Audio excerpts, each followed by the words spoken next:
Selamat malam. Selamat malam Bapak Ibu. Kita sama-sama hari ini akan membahas satu bagian, walaupun tidak satu perikop gitu ya. Kita tahu bahwa LAI membaginya dalam beberapa perikop, tetapi yang diambil kali ini adalah tentang huru-hara yang terjadi di Efesus gitu. Nah, mari kita lihat apa sih yang terjadi di sana dan bagaimana sih prosesnya. Tapi sebelumnya mari kita membaca. Ayatnya agak panjang, itu sebabnya aku membaginya dalam beberapa bagian. Jadi mari kita lihat apa saja yang diceritakan. Ya, apakah suara saya terdengar? Saya mau minta Kak Glenda untuk membaca lembaran yang ini. Silakan Kak Glenda. Kisah para Rasul 19 ayat 21 sampai 24. Kemudian daripada semuanya itu Paulus bermaksud pergi ke Yerusalem melalui Makedonia dan Akhaya. Katanya, sesudah berkunjung ke situ aku harus melihat Roma juga. Lalu ia menyuruh 2 orang pembantunya yaitu Timotius dan Erastus mendahuluinya ke Makedonia, tetapi ia sendiri tinggal beberapa lama lagi di Asia. Kira-kira pada waktu itu timbul huru-hara besar mengenai jalan Tuhan, sebab ada seorang bernama Demetrius, seorang tukang perak, yang membuat kuil-kuilan Dewi Artemis dari perak. Usahanya itu mendatangkan penghasilan yang tidak sedikit bagi tukang-tukangnya. Oke. Dilanjutkan, minta tolong Karini membaca ayat kok jadi hilang. Membaca lembaran berikutnya. Apakah terlihat, Kak? Terlihat, Karyani. Tadi ini 21 ya. Oke. Dari 24 terakhir tadi ya, Kak. Sekarang 25-26, Kak. Oke. Kisah para Rasul ayat 19 ayat 25. Ia mengumpulkan mereka bersama-sama dengan pekerja-pekerja lain dalam perusahaan itu dan berkata, "Saudara-saudara, kamu tahu bahwa kemakmuran kita adalah hasil perusahaan ini. Sekarang kamu sendiri melihat dan mendengar bagaimana Paulus bukan saja di Efesus, tetapi juga hampir di seluruh Asia telah membujuk dan menyesatkan banyak orang dengan mengatakan bahwa apa yang dibuat oleh tangan manusia bukanlah dewa." Oke, terima kasih. Lanjutkan, Karini, minta tolong. Dengan jalan demikian, bukan saja perusahaan kita berada dalam bahaya untuk dihina orang, tetapi juga kuil Artemis, Dewi besar itu berada dalam bahaya akan kehilangan artinya. Dan Artemis sendiri, Artemis yang disembah oleh seluruh Asia dan seluruh dunia yang beradab, akan kehilangan kebesarannya.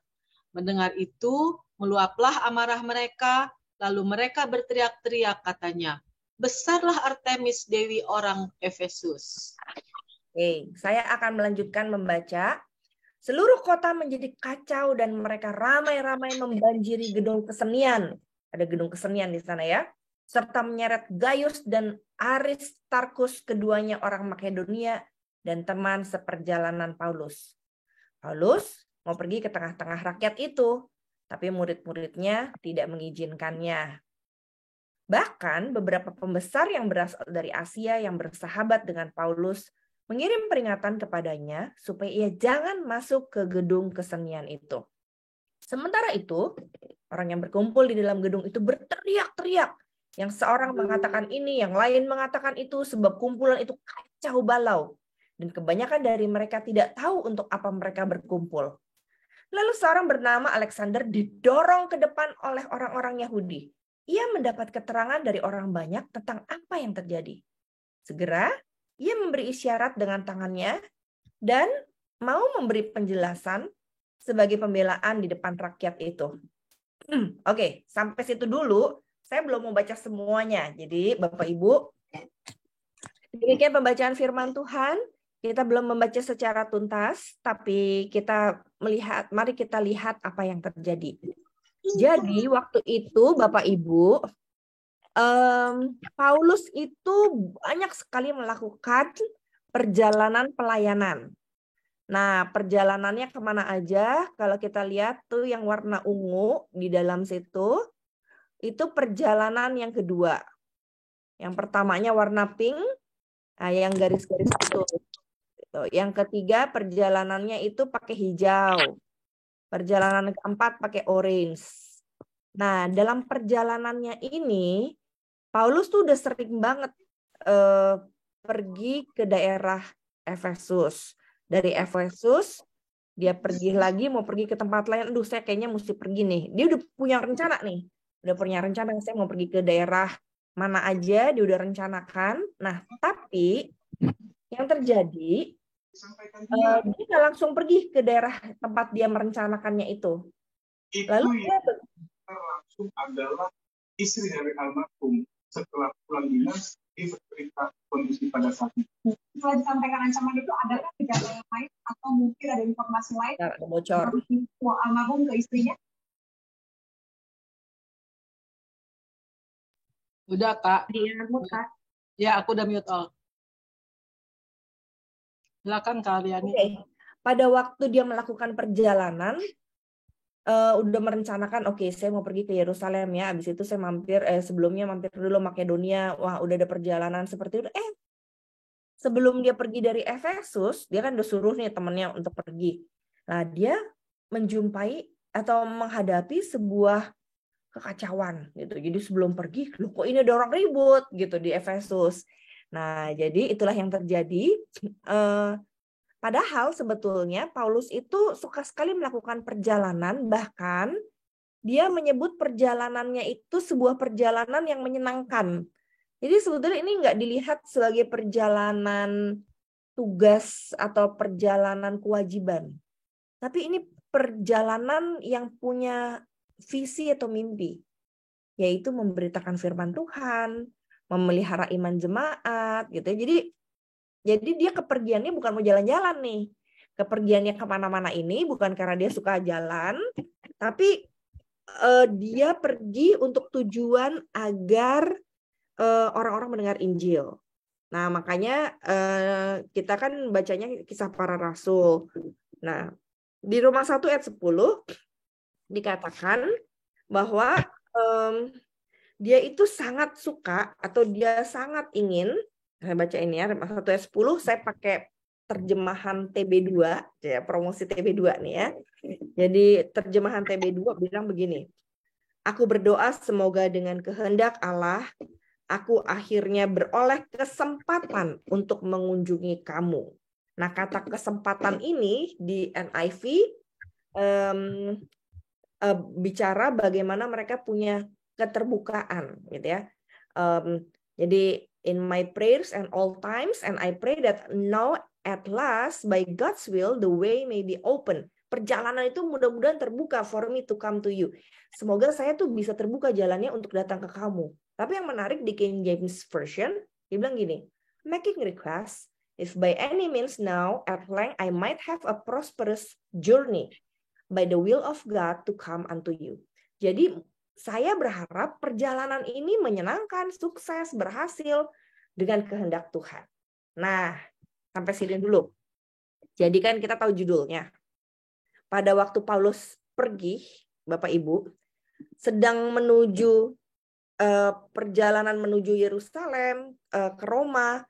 Lah, kok waktu dia menganggap bahwa perjalanan ini menyenangkan, sukses, dan baik, tapi kok ada huru-hara? Gitu. Apakah itu berarti tidak baik? Nah, kita memaknainya perjalanannya tetap menyenangkan. Perjalanannya tetap baik dan sukses, tapi seringkali Tuhan mengizinkan sesuatu yang lain terjadi dalam hidup kita. Maka saya potong dulu menjadi aplikasi untuk mendapatkan aplikasi atau penerapannya. Apa sih yang kita pelajari dari perjalanan Paulus yang katanya menyenangkan, sukses dan berhasil, tapi kok di tengah jalan ada huru-hara nih. Dan huru-haranya ini, kambing hitamnya nih Paulus nih. Jadi orang ngeributin Paulus. Nah, ada satu doa nih katanya. I asked for strength and God gave me difficulties to make me strong. Jadi apa? Saya minta kekuatan, tapi ternyata Tuhan memberikan kesulitan untuk membuat saya lebih kuat. Lalu I asked for wisdom and God gave me problems to solve. Saya minta hikmat Tuhan, tapi Tuhan kok kasihnya masalah ya untuk bisa saya selesaikan. Nah, I asked for prosperity and God gave me brain and brawn to work. Saya minta kemakmuran, tapi ternyata Tuhan memberikan apa nih? Tuhan memberikan kepada saya justru jalan untuk saya bisa bekerja. Jadi kemakmurannya nggak langsung dari atas. Nanti saya akan ceritakan kenapa orang berpikir kadang-kadang dapat aja dari atas ke bawah pluk gitu ya, dapat berkat dari Tuhan gitu. Nah, enggak. Tapi Tuhan memberikan kepada saya brain and brawn gitu ya. Apa itu brain and brawn? Memberikan otak dan otot gitu ya, kalau di bahasa Indonesia kan jadi agak kasar ya, memberikan otak dan otot, brain and brawn, untuk bekerja. Nah, terus I asked for courage and God gave me danger to overcome. Saya minta keberanian, kok saya dapatnya malah kesulitan atau sesuatu yang menakutkan, mendapatkan bahaya untuk bisa saya lewati atau saya overcome atau saya bisa atasi atau selesaikan. Terus I ask for love, saya minta cinta, tapi God gave me trouble people to help. Tuhan memberikan orang-orang yang bermasalah justru untuk saya bantu. Nah, itu cara Tuhan loh, membuat kita mencintai, punya keberanian, punya kemakmuran, punya hikmat, punya kekuatan. Bahkan saya minta nikmat dan Tuhan memberikan kesempatan gitu ya. Apa yang dapat? Saya memang tidak mendapatkan apa yang saya mau minta, tapi saya mendapatkan segala sesuatu yang saya perlukan. Nah, ini untuk mengawali pelajaran kita tentang huru hara di Efesus. Jadi jangan lihat huru haranya, tapi apa sih yang diminta Paulus? Paulus tuh minta perjalanan yang menyenangkan, yang membahagiakan, yang berhasil, yang sukses. Tapi pada kenyataannya kenapa ada huru hara? Tunggu. Jangan salahin Tuhan dulu, jangan marah dulu, jangan berpikir Tuhan tinggalkan Paulus. Tetapi ini ceritanya sehingga Paulus bisa mendapatkan kemenangan nantinya. Nah, mari kita lihat selanjutnya. Oke. Mari kita lihat dulu Bapak Ibu, apa yang sesungguhnya terjadi di Efesus sebelum Paulus meninggalkan kota itu. Kan dia udah punya rencana nih, saya mau pergi ke sana. Lah kok jadi stuck di sini gitu ya. Nah, sebelum Paulus pergi, dia merencanakan mission trip kan. Mission trip itu perjalanan misi ya. Roma, ke Yerusalem, lewat Makedonia, lewat Akhaya gitu ya. Bahkan dia udah siapin orang. Kan di sana nggak ada handphone ya. Jadi dia udah siapin dari sekarang. Saya akan pergi, tapi di Efesus dia bilang, tunggu ya, kamu pergi duluan, siapin orang. Udah mau pergi, muncul huru hara. Apa yang terjadi? Tadi seperti yang Karini bilang, ada nih orang yang namanya Demetrius. Demetrius itu pengusaha perak, tukang perak, bukan hanya pengusaha, bukan hanya tukang perak, tapi dia pengusaha. Nah, apa yang dia lakukan? Sayangnya, walaupun dia pengusaha atau tukang perak, rupanya yang terbesar, penghasilan terbesar itu dari bikin kuil-kuilan. Kuil-kuilan tuh kayak patung-patungan Dewi Artemis. Jadi dia ngajakin karyawannya atau pengrajin perak yang biasa bikin kuil-kuilan Dewa Artemis untuk ikut demo. Wah, ini spiritualitas aktivis banget ya. Jadi mereka merasa kita harus bela kebenaran dan keadilan gitu ya. Jadi mereka juga punya spiritualitas nih rupanya. Untuk apa? Demo, untuk mensejahterakan karyawan alasannya gitu ya. Nah, apa yang mereka pertanyakan? Kalau saya berhenti jadi tukang perak, siapa yang mau kasih makan sekian puluh, sekian ratus karyawan saya? Apakah ini jalan Tuhan?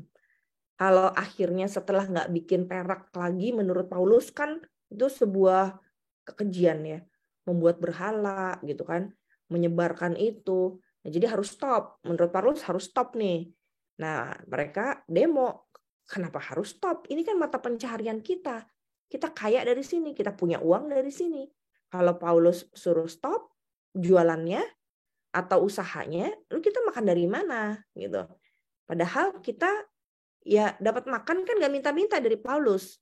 Kita makan dari usaha kita sendiri, dari perusahaan ini, kata mereka gitu. Jadi Demetrius versus Paulus. Tapi bedanya Paulus nggak bawa orang untuk demo, sementara Demetrius bawa orang untuk serang Paulus. Nah, jadi serulah itu. Yang menarik adalah ketika mulai orang berdebat, ada yang pro dan kontra, kebanyakan kontra, tiba-tiba ada sebuah getaran gitu, gerakan yang menggetarkan seluruh rakyat gitu ya di daerah situ. Mereka berteriak selama 2 jam. Bayangin 2 jam tuh lama ya. Saya juga pernah demo waktu itu di kampus, waktu saya kuliah S2 tuh, baru jalan sedikit aja kayaknya udah capek gitu ya. Ini demo sampai 2 jam teriak-teriak. Mereka teriak pakai bahasa Yunani. Besarlah Artemis katanya ya. Dewi orang Efesus. Jadi kenapa sih Dewi diagung-agungkan gitu ya? Mereka ngerti nggak sih siapa Dewi Artemis ini? Apa sih gunanya Dewi Artemis ini? Nanti kita akan lihat siapa Dewi Artemis ini gitu ya. Nah, setelah itu huru hara berakhir di perikop ini ketika muncul satu tokoh, yaitu Panetra Kota. Siapa dia? Dia orang yang menenangkan warga gitu ya. Nah, jadi itu bacaan kita tadi. Kita lanjutkan untuk memahami kota Efesus, tempat di mana Paulus ada waktu itu sebelum berangkat pergi misi ke tempat lain.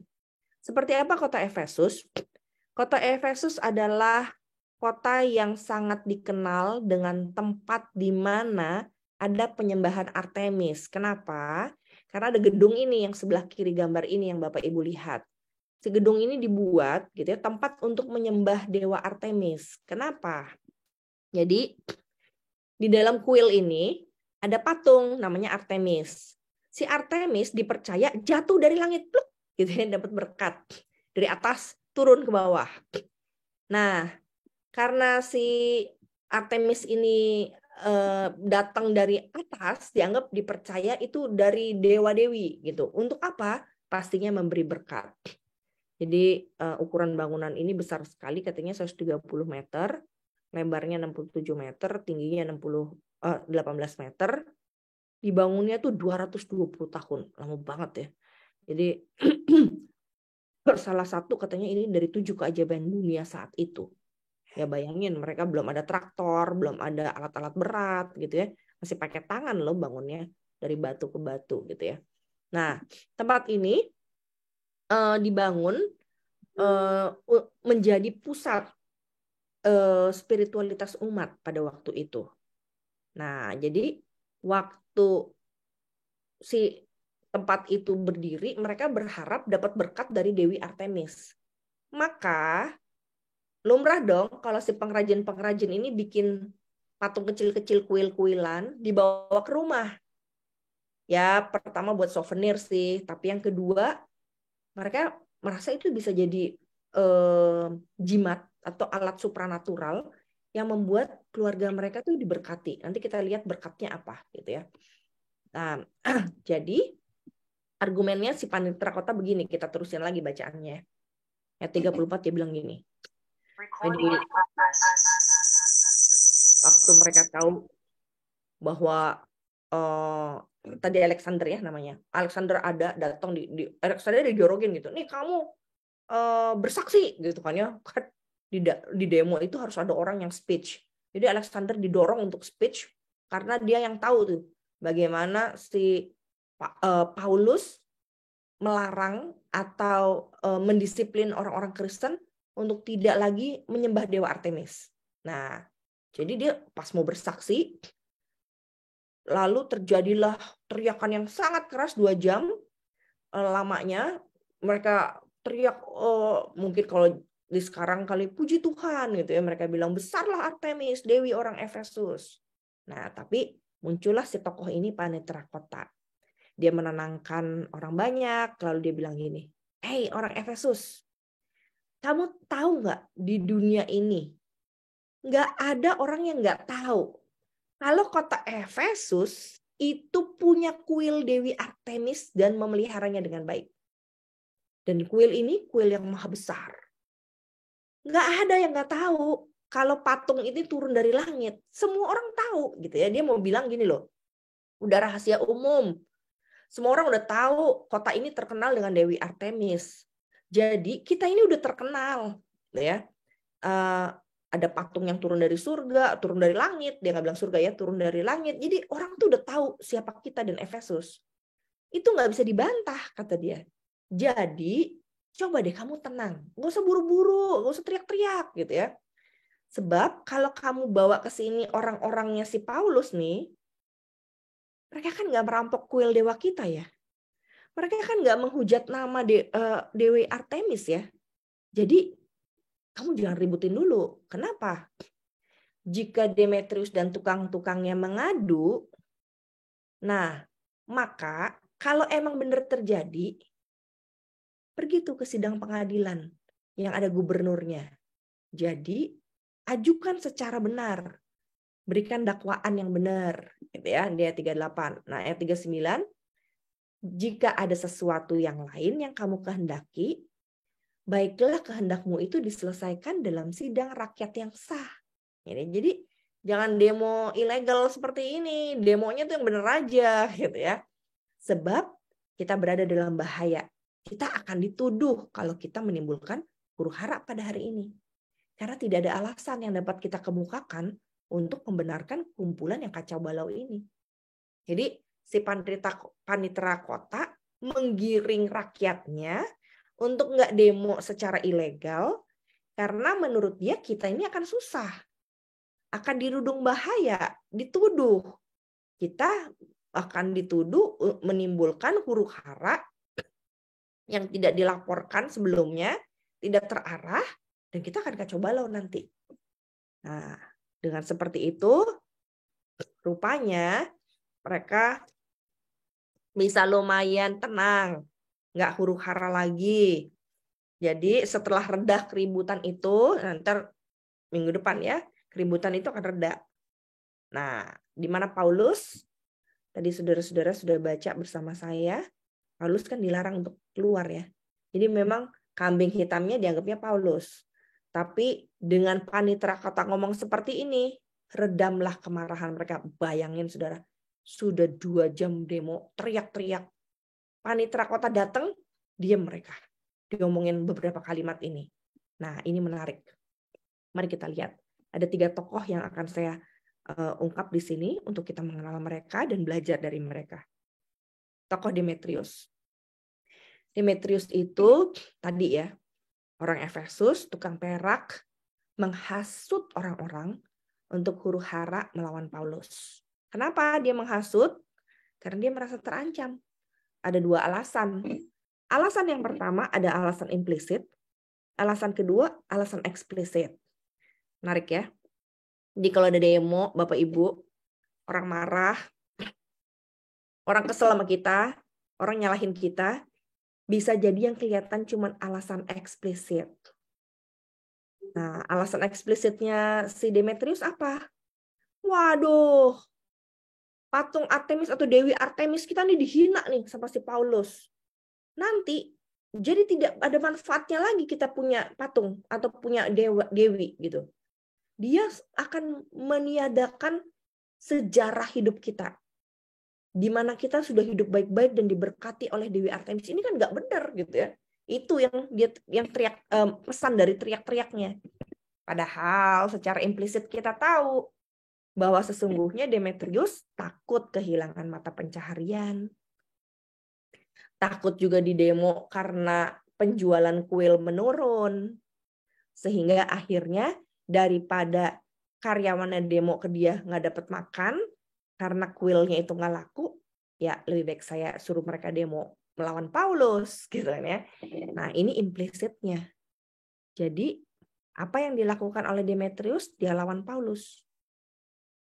Ngomongnya kayak gini. Apa yang dibuat oleh tangan manusia, kan Paulus bilang begini, apa yang dibuat oleh tangan manusia itu bukan dewa gitu ya. Jadi kalau si Demetrius bikin kuil-kuilan, itu mah cuma souvenir lagi. Kenapa kamu pikir itu dewa? Nggak usah berdoa sama dewa itu, gitu ya. Nggak usah konsentrasi untuk nyembah dewa itu, beli kuil itu, gitu ya. Nggak usah. Kenapa? Karena itu mah cuma buatan tangan manusia, gitu ya. Nah, Karena perkataan Paulus itu, hati-hati nih bikin statement juga kadang-kadang suka dibalik-balik gitu ya. Karena perkataan Paulus itu, perusahaan kita ada dalam bahaya. Gitu ya. Nah ini kan dia provokator banget ya, power, ini namanya power gitu ya. Orang power tuh bisa menggunakan banyak cara. Salah satunya adalah menggunakan kata-kata seseorang untuk melawan dia. Tapi cuma sepotong kata-katanya yang diambil ya. Untuk bilang perusahaan kita dalam bahaya nih. Ditambah lagi kuil Artemis yang disembah oleh seluruh Asia, bayangin. Seluruh Asia kan kenal sama Artemis nih. Nggak ada faedahnya kalau gitu. Nah, dengan kata lain dia mau bilang kalau kita menyerang Paulus, kalau kita demoin Paulus, kita tuh dibela sama seluruh Asia. Pinter banget nih Demetrius nih. Udah bisa jadi pemimpin partai dia. Hanya karena jualan kuil gitu ya. Kuil-kuilan gitu. Kuil-kuilan loh Saudara, kuil-kuilan. Nah, ini yang kita bisa pelajari tentang Dewi Artemis. Nah, ini nih menariknya. Jelasin sedikit lah ya, mohon maaf nih ya. Dewi Artemis ini katanya isinya seluruh tubuhnya tuh ada yang bilang payudara perempuan atau penis laki-laki katanya gitu ya. Nah, ada latar belakangnya. Kenapa dia taruhin itu semua? Karena rupanya Artemis itu putri dari Zeus dan Leto. Ya, jadi dewa Zeus dan istrinya Leto. Jadi katanya Artemis ini dewi kesucian Yunani kuno. Dewi perburuan. Jadi kalau orang berburu, terus mereka bawa tuh atau berdoa pada si Artemis, katanya bisa dapat berkat gitu ya, hasil perburuannya. Jadi ada beberapa hal. Alam liar. Ya, jadi dewi alam liar. Dewi perburuan. Dewi kesucian Yunani kuno gitu ya. Nah, kenapa dipercaya seperti itu? Karena Artemis itu katanya waktu dia lahir dari si Leto, waktu dia lahir dari Leto, dia lahir di sebuah pulau yang dikutuk sama si Zeus. Nah, jadi pada waktu dia lahir di situ, susah tuh lahirannya, dia lahir. Nah, waktu dia lahir, karena nggak ada apa-apa di situ, maka susah nih Leto melahirkan bayi kembarnya, bayi kembar si Artemis. Si Artemis punya saudara kembar namanya Apollo. Jadi waktu Artemis lahir, Apollo belum lahir. Kapan Apollo lahir? Apollo lahir 1 bulan setelah Artemis. Nah, susah sebetulnya kelahirannya Apollo. Tapi si Artemis membantu Leto, mamahnya, sehingga si Apollo bisa lahir dengan baik. Apalagi kan kalau buat mereka kan laki-laki itu penting gitu ya. Nah, jadi si Artemis akhirnya dinobatkan, dipercaya sebagai dewi yang melindungi. Melindungi siapa? Yang pasti melindungi Leto atau mamahnya yang sedang melahirkan. Jadi sejak itu karena dia sudah melindungi dan menyelamatkan Leto, mamahnya yang melahirkan, maka dia dinobatkan sebagai dewi yang bisa melindungi perempuan-perempuan muda, baik itu para gadis, perempuan-perempuan yang sudah menikah tapi yang muda, dan perempuan-perempuan yang akan melahirkan atau saat dia melahirkan. Jadi kebayang saya, kalau saya mau melahirkan, saya harus punya kuil-kuilan Artemis. Kalau saya perempuan gadis, di rumah saya, di kamar saya harus ada kuil-kuilan Artemis. Kalau saya menikah, baru nih, saya juga punya kuil-kuilan Artemis ini. Jadi bisa dibayangkan betapa lakunya jualan tukang perak itu dengan menjual si kuil-kuilan Artemis. Bayangin kalau satu keluarga percaya Kristus, ikut Paulus, maka seluruh keluarga nggak jadi beli kuil-kuilan Artemis gitu. Dan keturunannya hilanglah mata pencaharian dia. Nah, sejak itu si Dewi Artemis atau Diana namanya dalam bahasa Latin, dia menjadi dewi andalan untuk para perempuan. Terus belum itu aja. Kalau orang mau berburu, orang juga perlu berdoa sama Dewi Artemis. Lalu kalau orang mau pergi ke alam gitu ya, dia supaya dia aman dalam perjalanan, dia juga pasti doa sama dewa Artemis gitu ya. Nah, ini salah satu dari patungnya ya. Jadi kalau yang di kiri ini kan ada Zeus, Leto istrinya. Nah, ini si Artemis sama Apollo. Jadi saudaraan satu keluarga ini ya. Udah ada sebelum Masehi. Jadi saudara udah lama sekali gitu ya. Nah, bayangin kalau ini mau ditiadakan sama Paulus, ya marahlah gitu ya para pengusaha. Nah, jadi ini banyak patung ada disebut Diana dari Versailles. Nah, jadi ada juga nih karena perburuan kan, dia suka berburu, dikasih patung lagi dengan wujud yang berbeda. Nah, bedanya apa? Bedanya dia ini mendemo Paulus karena orang Yahudi Kristen udah mulai harus berbelok kan, dia percaya Yesus yang memberi kesuburan, Yesus yang memberikan berkat, Yesus yang memberikan perlindungan. Nah, bedanya dengan si Diana ini, dengan Artemis ini, nah mereka tuh masih bukan hanya menyembah, tapi mereka memberikan sesajen. Sesajennya lucu dalam bentuk mainan. Jadi dia sebagai simbol kedewasaan dan tanggung jawab anak-anak kecil yang udah mau jadi dewasa, jadi gadis gitu ya, dia persembahkan mainan. Jadi ini tuh udah jadi tradisi. Bayangin kalau Paulus tiba-tiba datang, pekabaran Injil, orang percaya, terus mainan-mainan ini semua harus disingkirkan dan nggak bisa dijual lagi karena nggak laku gitu ya. Banyak orang-orang yang akhirnya jadi Kristen. Nah, disitulah kekesalannya. Apa penerapannya buat kita? Memang kita nggak punya dewa-dewi sekarang, tapi ini bicara tentang uang dan cara mencari uang. Nah, saat kita mencari uang dan isu tentang uang dibedakan dengan iman kita, maka terjadilah seperti Demetrius tadi. Kalau dia mau jadi Kristen, ya dia memang harus tinggalin semua itu. Bukan hanya dia nggak laku barang dagangannya. Kalau dia ikut Kristus, ya dia harus hilangkan semua itu. Nah, banyak orang Kristen nggak seperti ini. Senin sampai Jumat cari uang, Sabtu Minggu pelayanan. Senin sampai Jumat nanti melakukan banyak kesalahan-kesalahan dan memanipulasi uang. Sabtu Minggu persembahan gereja harus digunakan dengan baik, misalnya kita bilang gitu ya. Nah, itu seperti membedakan antara yang rohani dengan yang rohana. Saya jadi ingat Peter Sasero bilang, semakin kita spiritualitasnya baik, semakin kita tidak membedakan antara yang rohani dengan yang rohana.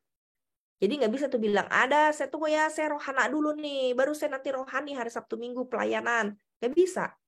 Itu berarti spiritualitas kita masih seperti spiritualitas ala Demetrius.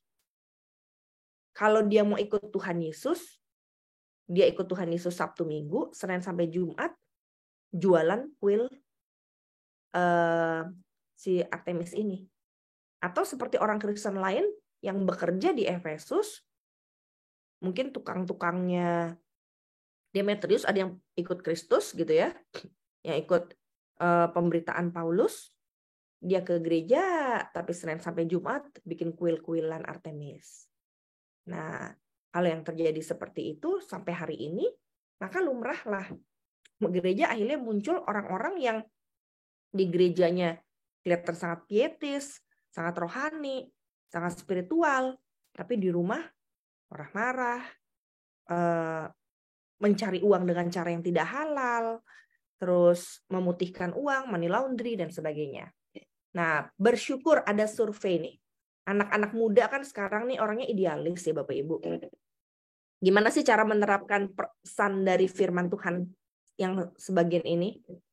Jadi survei Barna mengatakan tahun 2021 dari 1.000 remaja dengan berbagai keyakinan 13-17 tahun di Indonesia, ada 42% remaja di Indonesia, setengahnya ya, hampir setengahnya ya, setengah dari remaja di Indonesia ini merasa korupsi adalah isu publik terbesar dibandingkan isu pengangguran, pelecehan seksual, dan kemiskinan ekstrim. Nah, jadi ada kesadaran sebetulnya dari kaum muda, awareness bahwa korupsi itu isu yang sangat penting untuk diperangi, dibahas, bahkan korupsi itu harus segera dilenyapkan, gitu ya.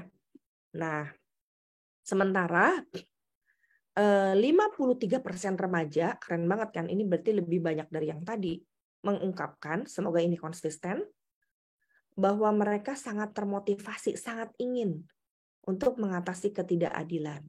Nah, ketidakadilan kan ini modal ya, modal mental. Mental, kalau orang dia berpikir adil, berarti dia mau berpikir berintegrasi, integritas. Kalau berintegritas berarti apa yang saya katakan, saya pelajari, saya imani, itu yang mesti saya terapkan. Sehingga nggak ada lagi rohani dan rohana, Bapak Ibu. Kalau mau kedugem nggak usah bilang itu rohana, tapi kedugem lah atau makan vodka, minum vodka lah gitu ya. Dengan kesadaran saya ini masih orang Kristen loh, pengikut Kristus. Jadi jangan sampai mabuk dan aneh-aneh nih kalau saya sampai gedugem gitu ya. Nggak apa-apa juga gitu. Tapi ya kita tetap sadar bahwa kita ini nggak bisa mendua. Senin, Jumat, terus Sabtu, Minggu gitu ya. Jadi berintegritas dalam setiap hari, dalam setiap keadaan, dalam setiap keputusan, dalam setiap pencarian, mencari uang dan sebagainya. Nah, itu satu hal ya. Lalu apa yang kita pelajari dari yang lainnya tentang karyawan-karyawannya? Saat usaha bukan lagi sekedar untuk souvenir, tapi untuk bikin jimat dan dianggap punya kekuatan yang supranatural, kita mesti pikir nih, ini usaha kita bener apa enggak nih?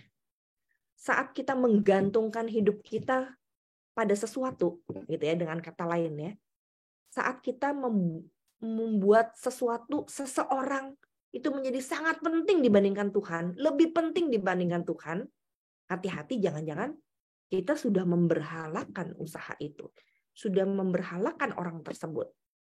Jadi hati-hati. Nah, kalau dalam usaha nih misalnya ya, saya nggak tahu sih apakah Bapak Ibu usahanya seperti apa gitu ya. Tapi kita lihat deh, ini di dalam dunia kedukaan, dalam kedukaan aja ya. Ada orang kan yang akhirnya bikin rumah-rumahan, uang kertas ya, itu karena kepercayaan ya. Tapi apakah kita akan mengusahakan atau bisnis tentang itu gitu ya, demi keuntungan pribadi kita, tapi membuat orang lain misajaran nih, bahwa sesungguhnya yang diperlukan bukan ini nih, tapi Tuhannya kan. Atau hal lain lagi ya, saya pernah tuh di dalam sebuah kedukaan, dibilangnya gini, kamu kalau di tempat kedukaan, lilinnya tuh harus terus nyala. Kenapa? Ya harus aja pokoknya. Lah ini kan, ini toko, ini demi keuntungan yang jualan lilin gitu ya.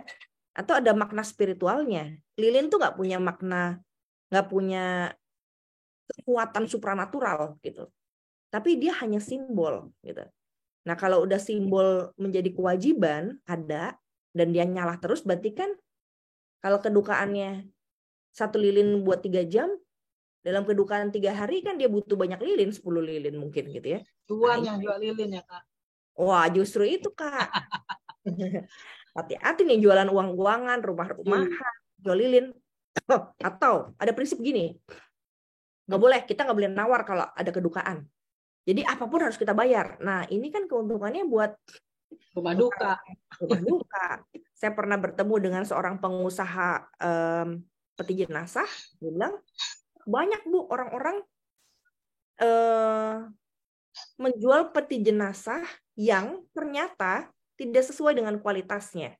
Karena kan begitu orang masuk, orang tutup. Nggak tahu lagi. Padahal pernah nih ada kejadian, dibeli mahal sekali, terus dibuka. Karena mau dipindahin tempatnya. Dan ambrol lah itu tidak sesuai dengan harga gitu loh. Nah disitulah orang menipu orang. Nah hati-hati, ini tentang bisnis yang menipu orang atau kita menipu orang demi uang gitu ya. Jadi message-nya itulah ya, hati-hati kita menipu orang untuk keuntungan pribadi kita, untuk uang yang kita dapatkan gitu ya. Padahal sesungguhnya kita sedang memanipulasi orang, gitu ya. Jadi William Barclay bilang, the trouble was that their pocket were being touched. Jadi masalahnya Demetrius kenapa heboh? Karena uangnya dia, kantong dia itu dipermasalahkan atau ya kayak gini lah. Saya pernah ketemu seorang pengusaha gitu ya. Kenapa kamu pilih partai ini atau calon presiden ini? Karena kalau kaum saya bisnis lebih mudah katanya gitu ya. Nggak usah banyak-banyak nyogoknya. Nah, kalau yang ini agak susah, lebih mahal nyogoknya nanti gitu dia gitu ya. Nah, jadi oh ternyata bisnisnya sekalipun dia Kristen gitu ya. Orang Kristen bisnis masih mikir ini ya. Mana pemimpin yang bisa disogok lebih murah gitu daripada pemimpin yang disogok lebih mahal gitu. Wow, mengerikan juga ya dalam perjalanan ini. Nah, refleksinya apa? Oke, itu kan tentang bisnis, tentang politik. Sekarang refleksi pribadi deh, gitu ya. Refleksi pribadinya apa sih? Kalau ada orang yang nggak setuju, marah, kesel, gitu ya, dengan kehidupan atau pelayanan kita udah baik-baik sama orang itu ya. Nah, tapi dia marah. Hati-hati, jangan cepat kita down atau baper atau kita jadi kecil hati. Kenapa? Karena belum tentu alasan eksternal itu alasan utama. Misalnya, Suryani itu ya, memang ya, kayaknya nggak bisa tuh jadi pendeta. Karena dia begini dan begitu. Nah, belum tentu alasan itu alasan utamanya. Kalau lihat dari pengalaman Demetrius gitu. Kenapa? Karena bisa jadi ada urusan pribadi dia yang terganggu karena Suryani, sehingga dia menggunakan alasan lain untuk menjelekkan Suryani. Jadi, wah ini politis sekali ya. Tapi mudah-mudahan kita nggak mengalaminya karena ini nggak enak banget. Tapi kan kita hidup dalam dunia nyata gitu. Dan saya juga kadang-kadang mengalaminya gitu ya. Kenapa tadinya dia baik, sekarang dia ngomong begitu tentang saya. Jangan-jangan ada alasan pribadi di balik itu gitu ya. Jadi jangan terlalu kecil hati, Ri. Nggak apa-apa, alasan yang diketahui orang itu biasanya untuk konsumsi massa. Tapi alasan yang sesungguhnya yang kamu tahu. Ya udah nggak apa-apa, berarti saya memaklumi. Karena seperti ya ini, Demetrius ini gitu ya, punya alasan pribadi yang tidak dikeluarkan, tapi dia menggunakan alasan massa gitu ya. Nah ini agak tricky ya. Oke, itu yang pertama. Tokoh kedua adalah Alexander. Siapa sih Alexander ini? Alexander ini kelihatannya kayak cameo ya dalam sebuah film. Muncul aja tiba-tiba terus hilang gitu ya. Alexander didorong ke depan oleh orang Yahudi karena dia punya keterangan banyak tentang apa yang terjadi pada Paulus gitu ya dan Demetrius. Tapi dia nggak sempat kasih penjelasan karena rakyat sudah terlanjur teriak katanya. Besarlah Artemis, dewi orang Efesus gitu. Nah, orang berteriak, bayangin saudara sampai 2 jam. Teriakan histeris orang banyak itu kayak katanya demo ilegal gitu ya. Demo ilegal, gosip-gosip yang nggak jelas gitu ya. Ngomong-ngomong di belakang orang itu justru menunjukkan bahwa mereka nggak paham apa yang mereka teriakan. Karena kalau paham, ya orang tinggal ngomong baik-baik. Masalahnya seperti ini loh. Saya punya masalah ini. Jelas kan? Nggak usah teriak-teriak, nggak usah bawa massa banyak-banyak, nggak usah ngomong di belakang gitu ya.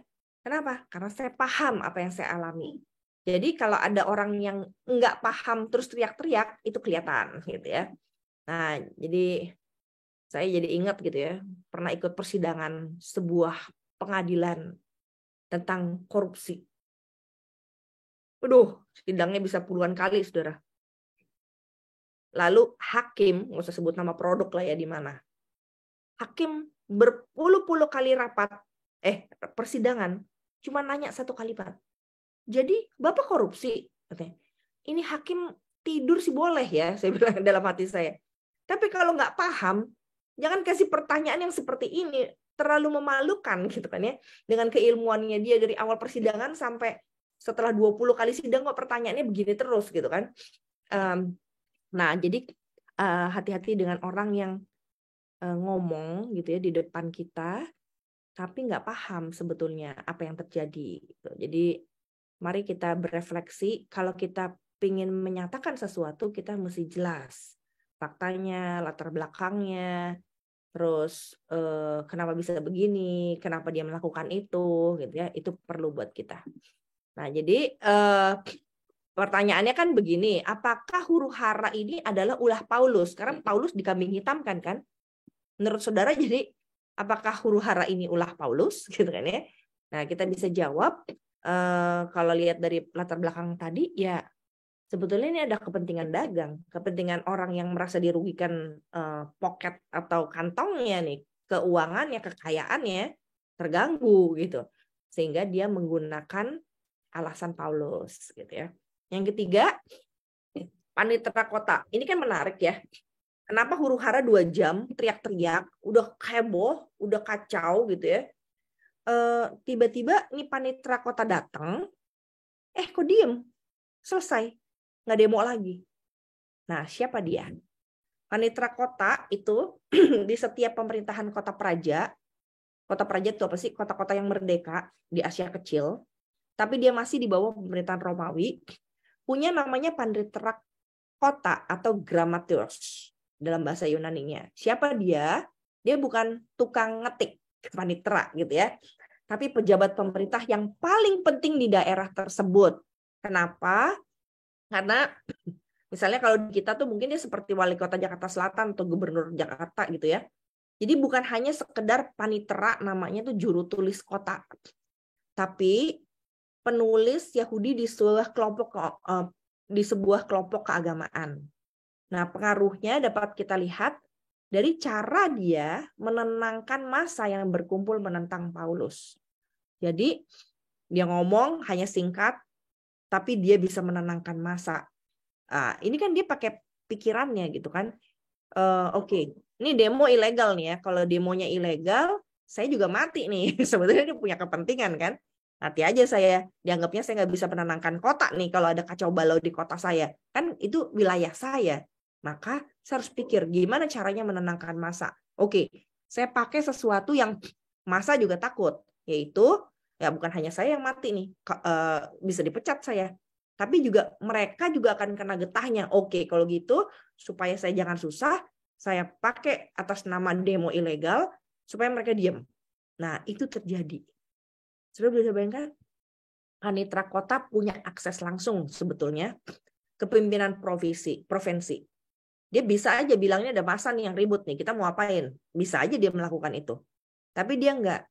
Dia bisa jadi penghubung dengan pemerintah Romawi, dengan pemerintah lokalnya dia, yang pusatnya salah satunya biasanya di berbagai tempat ada, tapi ini khususnya di Efesus.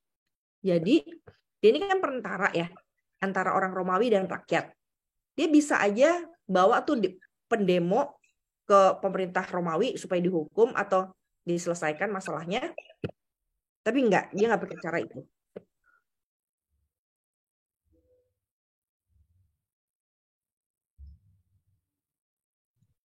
Minum dulu, Karyani. Ya, Kak. Yang dia lakukan adalah dia menggunakan powernya untuk meredam massa. Waktu dia meredam massa, dia bisa membuat massanya itu enggak terlalu panas, sehingga akhirnya kotanya dia itu dianggap tidak aman. Nah, jadi dia lebih memilih untuk menenangkan si rakyatnya daripada membawa rakyatnya ke pemerintahan Roma dan menabrakkannya itu antara Paulus dengan si rakyatnya. Jadi bagus juga sih. Nah, ini yang saya pelajari, refleksikan ketika semua ini terjadi. Apa yang bisa kita pelajari gitu ya. Jadi kita tadi udah tahu apa yang dikatakan dia kan ya. Ini, dia pakai kata ini nih. Pakai kalimat ini. Siapa sih di dunia yang nggak tahu bahwa Efesus ini terkenal gitu ya? Dia ngomong gitu kira-kira ya. Terus jadi kamu tuh menang sebetulnya. Keren ya. Siapa sih yang nggak tahu Efesus itu terkenal sama Artemis? Jadi kamu tuh sebetulnya pemenangnya. Jadi nggak usah buru-buru kamu marah deh. Kenapa? Toh si Paulus tuh nggak menghujat kamu. Jadi dia nggak bicara tentang uang. Dia bicara tentang dia melawan argumennya Demetrius gitu. Nah, jadi kalau emang kamu mau ada yang lain, Demetrius dia tahu nih ya. Ini yang penyebabnya kan si Demetrius nih, ngeributin masalah dagangannya dia gitu ya. Jadi rakyat ditenangkan dengan secara politis kamu tuh menang. Cuman si Demetrius kan penyebabnya nih karena masalah uangnya Demetrius, dia bilang, Demetrius, kalau kamu emang punya masalah sama Paulus, ya kamu bawa secara sah katanya. Dalam sidang rakyat yang sah. Nah, ini dia pinter memecah antara Demetrius punya kepentingan sama mengamankan rakyat yang ribut karena Artemisnya disangkal atau Artemisnya dibawa-bawa lah gitu ya. Jadi dia bisa memisahkan antara Artemis dengan urusan bisnis gitu. Nah, apa kepentingan pendeta kota? Ya, dia melakukan itu supaya dia dinilai oleh pemerintah Roma berhasil menenangkan rakyat. Ini poinnya besar nih. Nilainya besar gitu ya. Jadi dia berhasil meredakan insiden ini. Nah, pelajarannya buat kita atau buat saya apa? Menariknya begini. Ini kan masa seakan-akan dan Demetrius menyerang Paulus. Tapi ketika Paulus diminta untuk tenang dan diam, Tuhan bekerja. Udah, itu aja. Nah, apa pelajaran berharganya buat kita? Saat kita diserang, ingat kalau kita ada di pihak Tuhan, kita diem, Tuhan bekerja. Tuhan bisa pakai panitera kota untuk membela Paulus. Tuhan juga bisa, pernah tuh kami mau ada demo katanya, waktu zaman 98. Rakyat dari Bogor udah mau menyerang Jakarta. Lewat daerah saya Parung. Wah, udah mulai takutnya. Udah keluar, bawa surat-surat dan sebagainya. Papa tuh waktu itu kayak gitu udah. Tapi saya dengar mereka nggak jadi demo. Kenapa? Ada hujan besar. Nah, Tuhan bisa pakai hujan besar. Tuhan bisa pakai, bahkan saya pernah gitu ya, pengalaman diserang. Disalahkan sebagai pendeta muda gitu ya. Teman-teman kolega yang bantu disuruh ngomong. Enggak, itu keputusan kami, bukan keputusan dia sebagai pendeta muda. Ya. Tuhan bisa pakai kolega kita. Tuhan bisa pakai anak kita bahkan. Tuhan bisa pakai orang asing. Tuhan bisa pakai siapapun, istilahnya save by the bell, gitu ya. Siapapun untuk melawan orang yang menyerang kita. Selama kita ada di pihak Tuhan. Nah, pertanyaannya, Bapak Ibu ada di pihak mana nih, gitu ya? Kalau kita jadi Demetrius ya kita nggak bisa bergantung sama Tuhan dong ya. Nah, saya juga kadang-kadang bingung nih kalau suruh doain orang Bapak Ibu. Jadi ada orang yang melakukan yang ilegal, doain ya Bu supaya saya dilindungi Tuhan gitu ya. Nah ya bagaimana ya mendoakan orang yang ilegal gitu kan? Nah jadi selama kita ada di pihak Tuhan, ya yakinlah bahwa Tuhan akan membela kita. Itu kisah hari ini tentang huru hara di Efesus. Demikian kali ini